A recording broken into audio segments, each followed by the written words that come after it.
Assalamualaikum semua. Bersama saya Natalia dan rancangan Top 10 at 10 edisi pertama.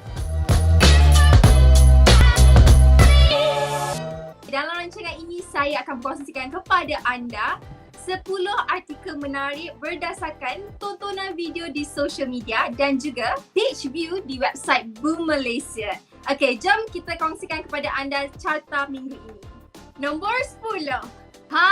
Sebagai peminat kumpulan Rafetch, saya sangat gembira bila dengar berita ini. Okey, baru-baru ni Rafetch memberitahu Boom yang mereka akan keluarkan album terbaru tak lama lagi demi membalas budi penyokong-penyokong di luar sana. Jangan lupa nantikan tau. Nombor 9. Okey, kalau kita lihat rapper-rapper di Malaysia ni memang jarang sangat berkolaborasi bersama, tetapi lain pula cerita bagi Yoni Boy. Sebab Yoni Boy baru sahaja berkolaborasi bersama Ashraf Nasir dan juga Zain Akal untuk mengeluarkan single terbaru mereka iaitu Tak Sangka.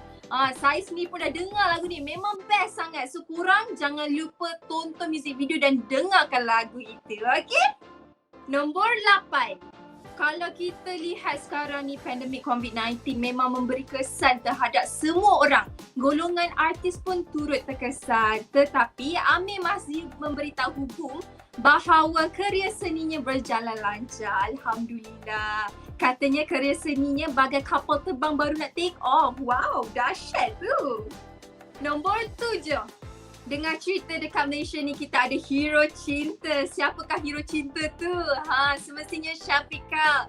Sebab sentiasa membintangi watak utama iaitu hero dalam drama-drama berunsur cinta. Wah. Jadi Syafiqah mengatakan yang dia amat positif dengan gelaran yang diberi. Yang penting baik-baik sahaja. Okey? Daripada anda di luar sana kalau nak gelar dia bakal suami pun boleh juga sebab positif kan? Nombor 6. Baru sahaja mengeluarkan single terbaru iaitu Sang Purnama, Syazwan Syuhaimi dituduh menggunakan nama kakak sebagai batu loncatan. Betul ke? Kata Syazwan kalau dia nak buat macam tu dah lama dah dia menggunakan nama kakaknya. Nombor 5. Pada mulanya Ana Jobling tidak pandai berbahasa Melayu tetapi dia mengambil kritikan itu secara positif. Sebab itu kalau kita lihat sekarang Ana Jobling memang banyak sangat berlakon. Katanya pada mula karyanya dia terpaksa menolak tawaran berlakon kerana risau akan membimbangkan kru produksi. Kita ambil perkara ini sebagai pengajaran. Kalau orang kritik kita, kita harus upgrade diri kita. Betul tak? Nombor 4. Wakil negara dalam pertandingan World Championship of Performing Arts iaitu Talia Rasul berharap ada penaja yang ingin memberi tajaan terhadap dia kerana kos untuk mewakilkan negara Malaysia agak besar. Jadi kepada penaja-penaja yang menonton video ini, tolong mari kita sama-sama tolong Talia Rasul. Okey? Nombor 3. Baru-baru ini ibu kesayangan Syamil ditidurkan kerana tidak cukup oksigen.